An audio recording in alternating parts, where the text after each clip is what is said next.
Então, meus irmãos, eu peço que vocês abram a sua Bíblia em Mateus, no Evangelho de Mateus, capítulo 5. Nós vamos ler o verso 17 ao 20 e depois nós vamos ler o versículo 48 também. Mateus, capítulo 5, versículo 17 ao 20. Depois nós vamos ler o versículo 48. Eu vou ler na linguagem, na Bíblia NVI, Nova Versão Internacional. Então a palavra do Senhor diz assim: Não pensem que eu vim para acabar com a lei de Moisés ou com os ensinamentos dos profetas.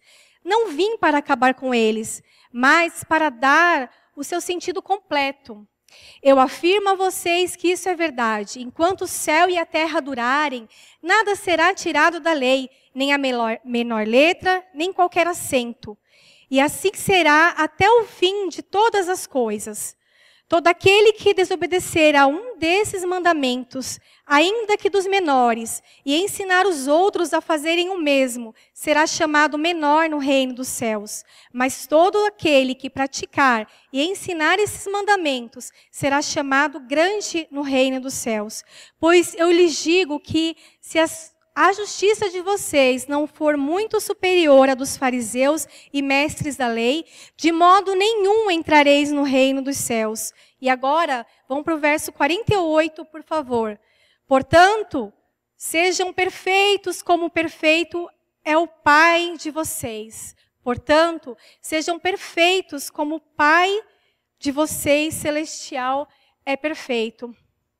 Então, meus irmãos, o Senhor, Ele traz ali uma mensagem para aqueles ouvintes, para os seus discípulos, porque Ele estava pregando ali sobre o sermão, fazendo o sermão da montanha, esse sermão tão conhecido, das bem-aventuranças, que fala tanto ao nosso coração, onde Jesus veio enfatizar o amor, a misericórdia, onde Jesus veio trazer valores diferentes dos valores que são pregados hoje no mundo.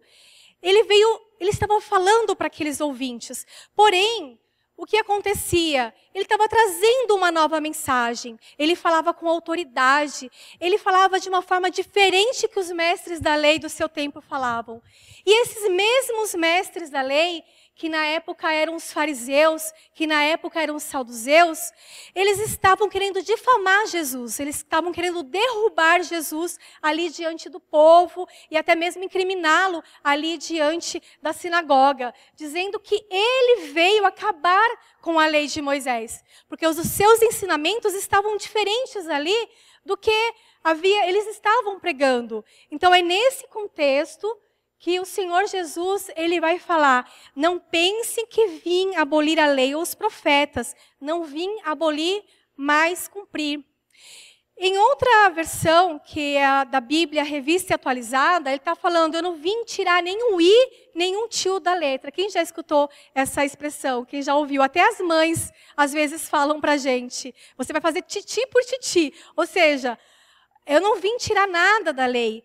Ou seja, o i e o tio era a menor letra e o menor traço ali do alfabeto hebraico. Mas ele falou ainda o seguinte, enquanto existirem céus e terra, de forma alguma desaparecerá a lei. Ou seja, qual seria o prazo de validade da lei? Não tem prazo de validade. Até que tudo se cumpra, até que o Senhor volte, a lei que foi dada ali nos 10 mandamentos, e que depois Jesus veio trazer o verdadeiro sentido dessa lei, ela vai permanecer. Os seus ensinamentos serão válidos por povo de Deus. E aí ele vai falar o seguinte, todo aquele que desobedecer a um desses mandamentos, ainda que dos menores, e ensinarem outros a fazer o mesmo, será considerado o menor no reino dos céus. E aqueles que ensinarem outros a obedecerem, será considerado o maior no reino dos céus.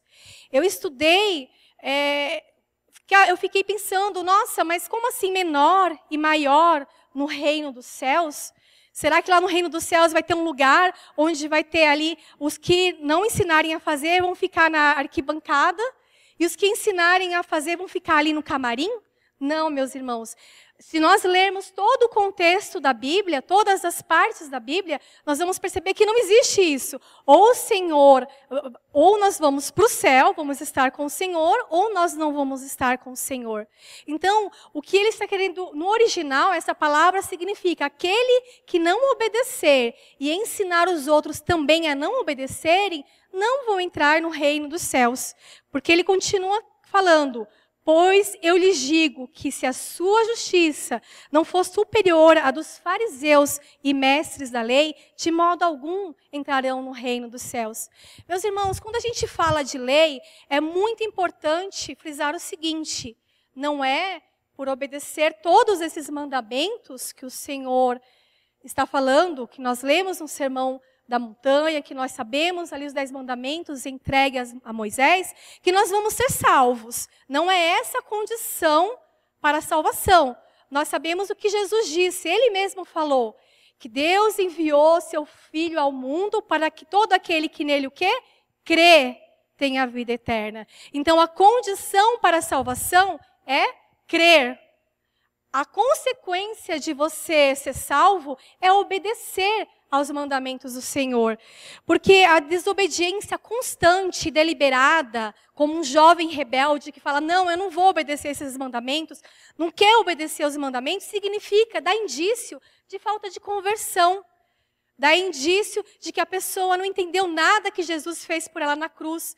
Que a pessoa não ama tanto a Deus a ponto de obedecer os mandamentos dele, de querer obedecer, de se empenhar em obedecer. E outra coisa importante, meus irmãos, que nós temos que falar antes de prosseguir, é o seguinte: que em alguns momentos nós podemos desobedecer alguns desses mandamentos ensinados na lei de Deus. Porque quem nos dá força para obedecer e ficar firme é o próprio Senhor Jesus. É Ele, se nós permanecermos nele, nós vamos conseguir obedecer mais vezes. Mas quando nós não obedecemos, nós pedimos perdão, o Senhor nos perdoa, nós tentamos obedecer e o Senhor vai aperfeiçoando o seu caráter em nós. Ele fala que nós seremos como, nos Salmos, a palavra de Deus fala, que os cristãos, os filhos de Deus, são como o amanhecer do dia, o raiar do dia. Ou seja, nós vamos obedecendo gradativamente ao Senhor, nós vamos crescendo no Senhor gradativamente.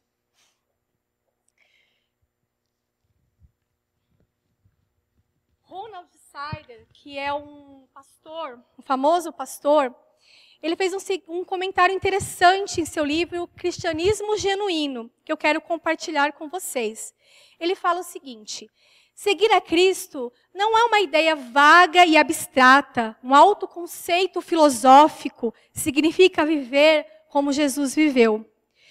E o pastor Ed Renekiewicz também faz um comentário no seu livro O Passo a Passo de Jesus, na mesma linha de pensamento. Ele diz o seguinte: seguir a Jesus implica prestar atenção nele, olhar atentamente para tudo o que ele faz, ouvir o que ele diz, perceber os milagres que ele realiza, imaginar e dar atenção à maneira como Jesus se relaciona com o seu Pai, como fala com ele, porque a grande ambição de um discípulo é ser igual ao seu mestre. E essa deve ser nossa grande ambição, tornarmos pessoas iguais a Jesus. Então, nossa grande ambição deve ser tornarmos pessoas semelhantes ao Senhor Jesus. Eu separei aqui, até mesmo por uma forma didática de nós, e também porque não vai dar tempo de falar sobre todas as leis que o Senhor Jesus ensinou ali aos seus discípulos. Eu separei sobre o ódio, o que Jesus ensina sobre o ódio, o que Jesus ensina sobre a vingança, o que ensina sobre amar os inimigos, o que ele ensina sobre os juramentos. E também, no versos 17, como nós estamos falando de relacionamento, no capítulo 7, só um momento.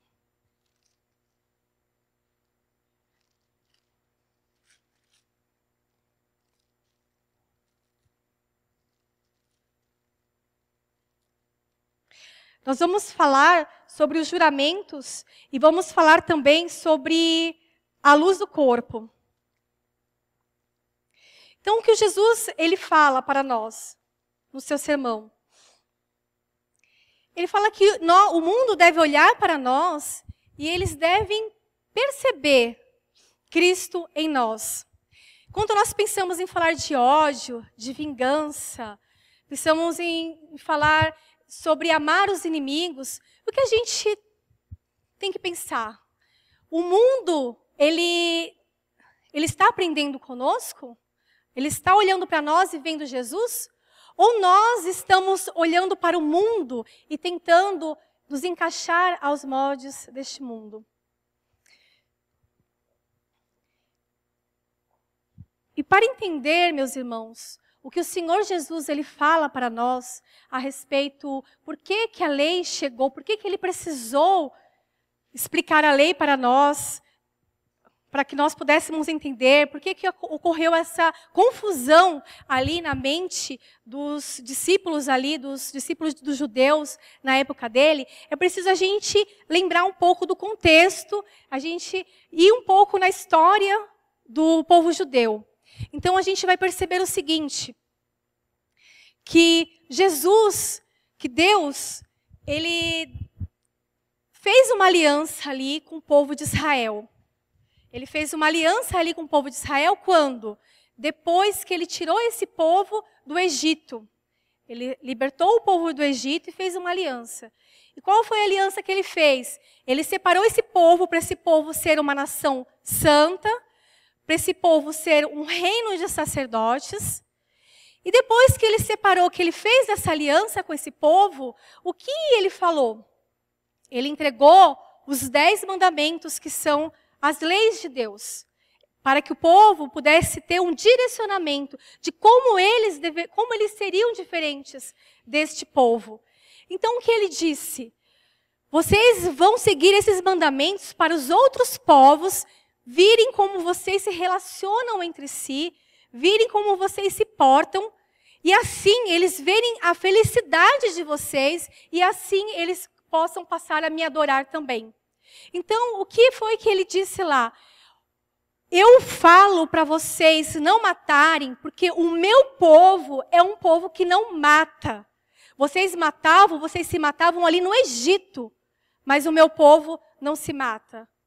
Eu falo para vocês não levantarem falso testemunho, porque o meu povo é um povo que não levanta falso testemunho.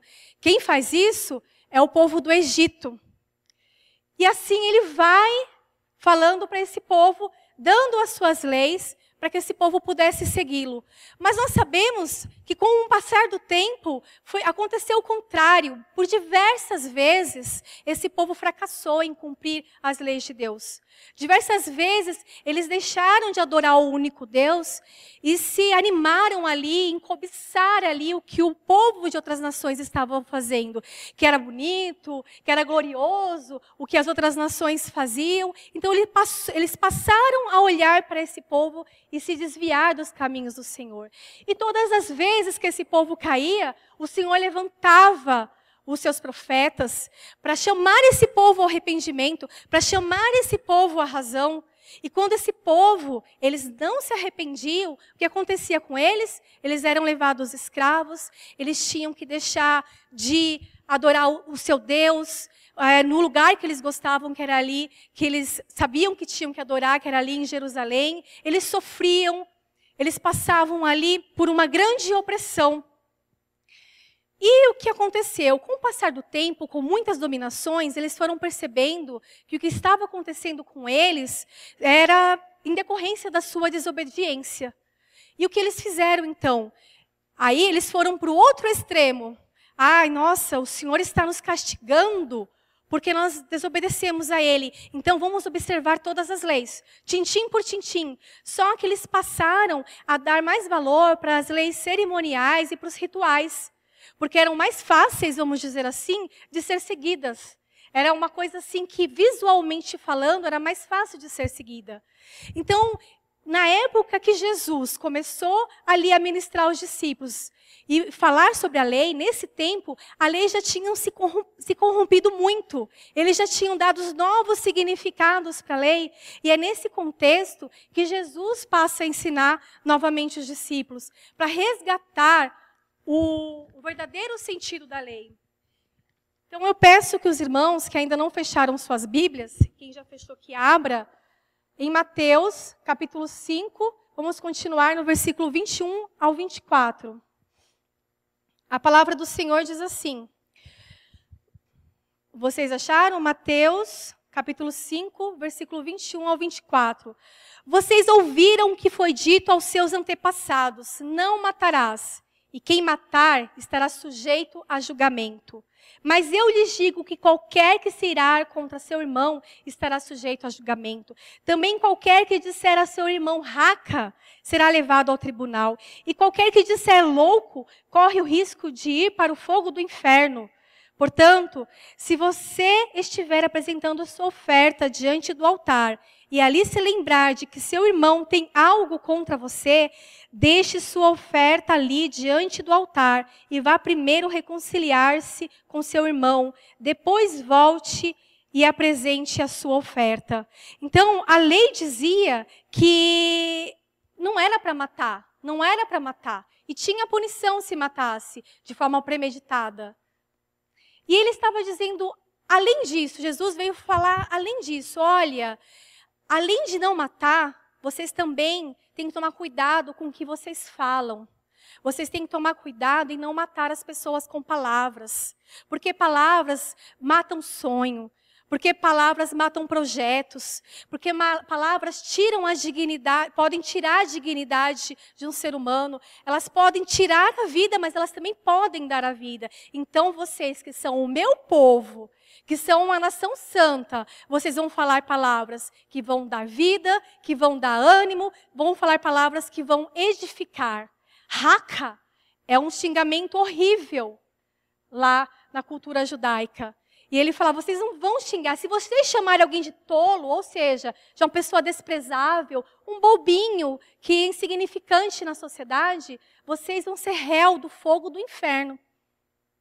É difícil, né, a gente pensar, olha, o que Jesus estava querendo dizer é o seguinte, não desprezem ninguém, não matem ninguém dentro de vocês, porque ele veio ensinar os seus discípulos a amarem. Depois disso, continue acompanhando comigo, ele vai explicar sobre a vingança. Em Mateus capítulo 5, versículo 38 a 42. Ele vai falar o seguinte.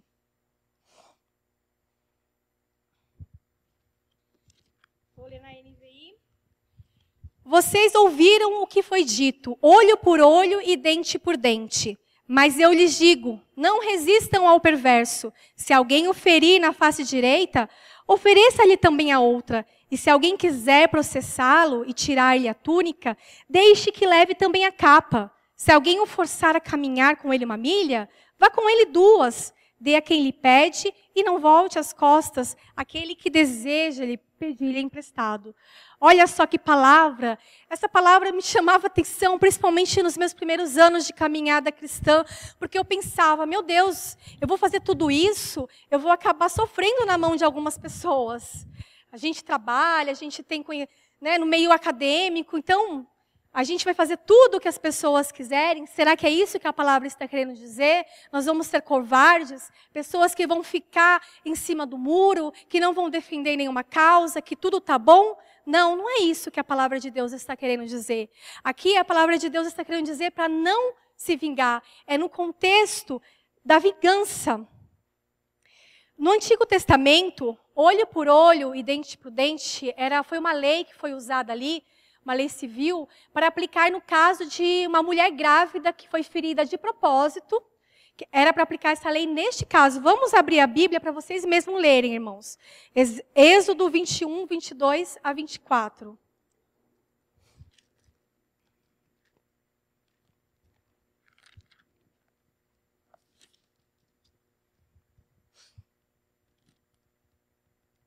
Vamos ler 23 a 24, tá? Êxodo 21, 23 ao 24. Mas se a mulher for ferida gravemente, o castigo será vida por vida, olho por olho, dente por dente, mão por mão, pé por pé, queimadura por queimadura, ferimento por ferimento, machucadura por machucadura. Vamos ler do começo, desculpa, irmãos. Se alguém ferir a pauladas o seu escravo e ele morrer na hora, o que bateu será castigado. Mas se o escravo morrer só 1 ou 2 dias depois, o dono não será castigado, pois a perda do escravo já é um castigo para o dono. Essa lei vale também para as escravas. Se alguns homens estiverem brigando e ferirem uma mulher grávida, e por causa disso ela perder a criança, mas sem maior prejuízo para a sua saúde, aquele que a feriu será obrigado a pagar o que o marido dela exigir, de acordo com o que os juízes decidirem.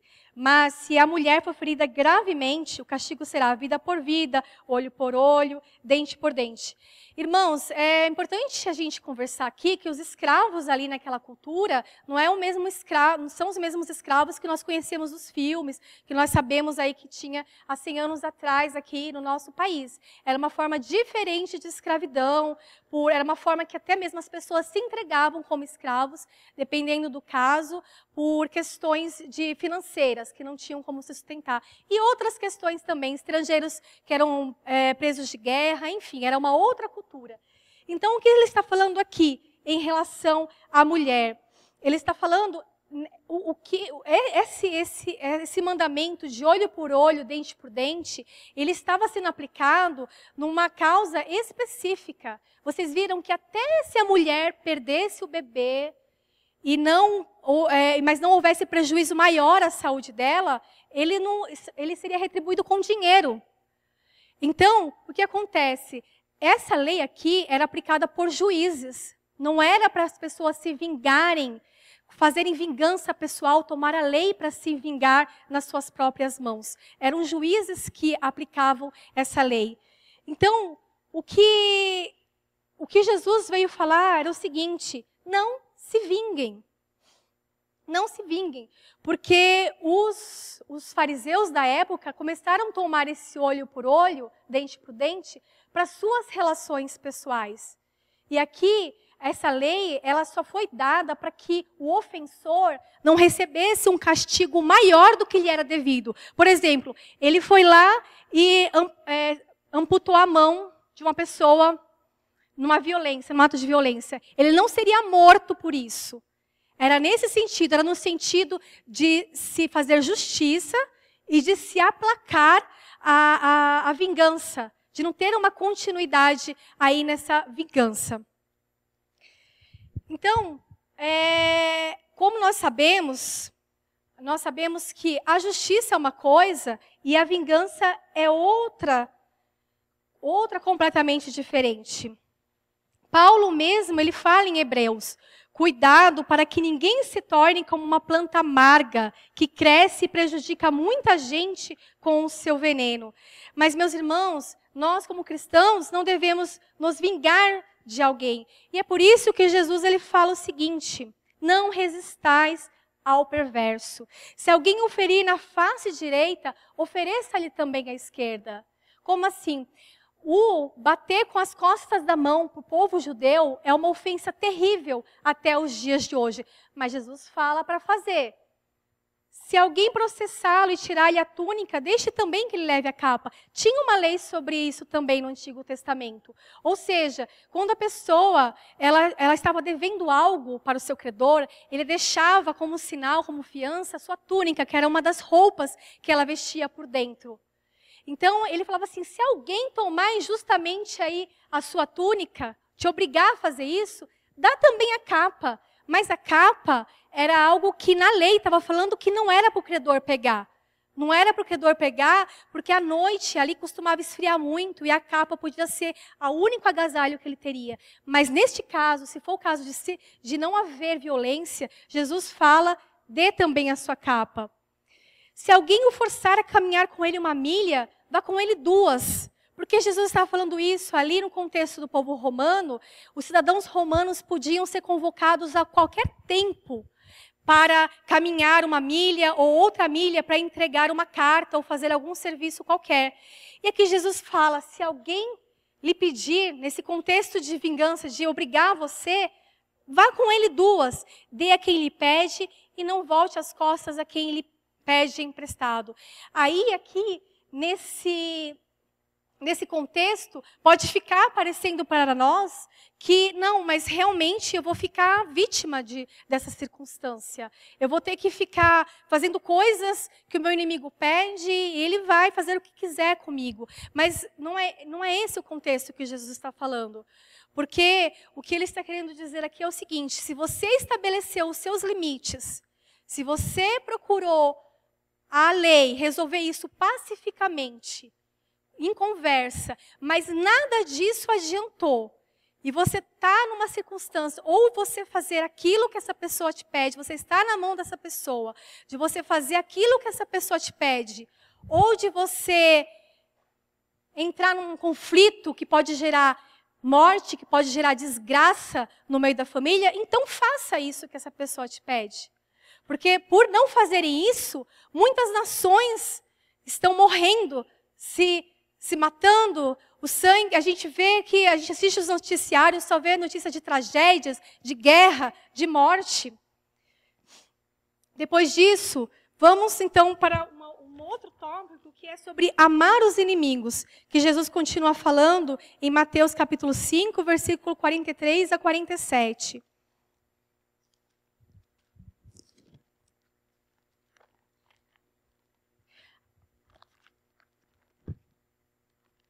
A palavra de Deus diz assim: vocês ouviram o que foi dito, ame o seu próximo e odeie o seu inimigo. Mas eu lhes digo, amem os seus inimigos e orem por aqueles que os perseguem, para que vocês venham a ser filhos de seu Pai que está nos céus. Porque Ele faz raiar o sol sobre os maus e bons e derrama chuva sobre justos e injustos. Se vocês amarem aqueles que os amam, que recompensa receberão? Até os publicanos fazem isso. E se vocês saudarem apenas os seus irmãos, o que estarão fazendo demais? Até os pagãos fazem isso. Portanto, sejam perfeitos como perfeito é o Pai Celestial de vocês. Desde o Antigo Testamento, em Levítico 19, 18, Jesus tinha dado o mandamento: amem uns aos outros, amem o próximo como a ti mesmo. Desde o Antigo Testamento, Deus já tinha dado esse mandamento. Mas, na época de Jesus, os religiosos já tinham distorcido o que eles falavam: amem o seu próximo, amem os seus amigos e odeiem os seus inimigos. Era uma coisa que não estava na palavra de Deus. Eles acrescentaram: odeiem os seus inimigos. Só que o problema é que os inimigos dos judeus eram todos aqueles que não eram judeus. Esse era mais um problema, né? Não era só o problema. Todo aquele que pensava diferente, todos os povos de outras nações eram inimigos, considerados inimigos para os judeus. E Jesus vem dizer aqui pela essa palavra: como vocês, sendo meus filhos, vocês vão amar só aqueles que pensam igual a vocês, só aqueles que são iguais a vocês. Vocês não precisam concordar com o que a pessoa faz, você não precisa apoiar, você não precisa agir como ela, mas você não pode odiar ela. E hoje, o que nós estamos vendo na nossa igreja? Nós vemos que as pessoas, às vezes, por pensamentos diferentes, elas já agem como se fossem inimigas dos irmãos na fé, quanto mais das pessoas que estão no mundo. Então, o que Jesus diz? Não, se vocês são meus filhos, vocês têm que agir diferente. Vocês precisam ser parecidos comigo. Porque como Deus, eu dou o sol toda manhã para os bons e maus. Eu dou alimento toda manhã para os bons e maus. E nesse sentido, eu queria falar mais coisas, mas o tempo já está acabando. Nós vamos ler, para a gente finalizar, o texto de Marcos. Os irmãos podem abrir.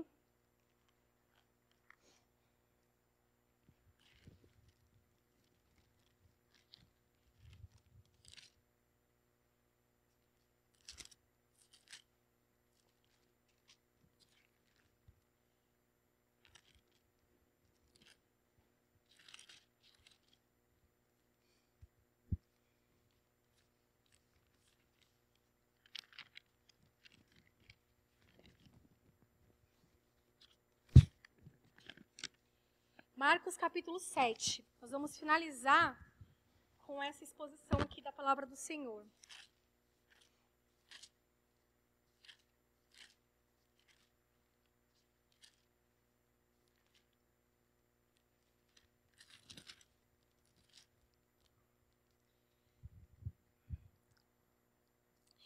Capítulo 7, versos 1 ao 13. Alguns fariseus e alguns mestres da lei que tinham vindo de Jerusalém reuniram-se em volta de Jesus. Eles viram que alguns dos discípulos dele estavam comendo com mãos impuras, quer dizer, não tinham lavado as mãos como os fariseus mandavam o povo fazer. Os judeus, e especialmente os fariseus, seguem os ensinamentos que receberam dos antigos. Eles só comem depois de lavar as mãos com bastante cuidado. E antes de comer, lavam tudo o que vem do mercado. Seguem ainda muitos outros costumes, como a maneira certa de lavar copos, jarros, vasilhas de metal e camas. Os fariseus e os mestres da lei perguntaram a Jesus: por que é que os seus discípulos não obedecem aos ensinamentos dos antigos e comem sem lavar as mãos? Jesus respondeu: hipócritas, como Isaías estava certo quando falou a respeito de vocês, ele escreveu assim: Deus disse, este povo com a sua boca diz que me respeita, mas na verdade o seu coração está longe de mim. A adoração desse povo é inútil, pois eles ensinam leis humanas como se fossem mandamentos de Deus. E continuou: vocês abandonam o mandamento de Deus e obedecem a ensinamentos humanos. Jesus terminou dizendo: vocês arranjam sempre um jeito de pôr de lado o mandamento de Deus para seguir os seus próprios ensinamentos. Pois Moisés ordenou: respeite o seu pai e a sua mãe. E disse também que seja morto aquele que amaldiçoar seu pai ou sua mãe. Mas vocês ensinam que, se alguém tem alguma coisa que poderia usar para ajudar seus pais, mas diz: eu dediquei isso a Deus, então ele não precisa ajudar seus pais. Assim, vocês desprezam a palavra de Deus, trocando por ensinamentos que passam de pais para filhos, e vocês fazem muitas coisas, outras coisas como esta. Então, a gente percebe aqui, nesse texto, como Jesus, ele se importa com o nosso coração, aquilo que vai dentro do nosso coração, porque a maldade vem do nosso coração. Ele fala o seguinte: vocês sempre estão mudando a minha lei. E hoje em dia, nós como cristãos, precisamos tomar cuidado para estar observando o nosso coração, para estar colocando o nosso coração diante de Deus e pedindo a Deus: Senhor, se há algo no meu coração que não te agrade, Senhor, se há algo que vai contra a tua vontade, a tua lei, que o Senhor me mostre, para que nós não caiamos no erro de estarmos sempre fazendo coisas na obra do Senhor, coisas que são boas, que são perfeitas, que são coisas que são necessárias, mas deixando esconder coisas no nosso coração que não agradam a Deus. Então, meu irmão, para finalizar, eu finalizo então, neste momento, fazendo uma oração.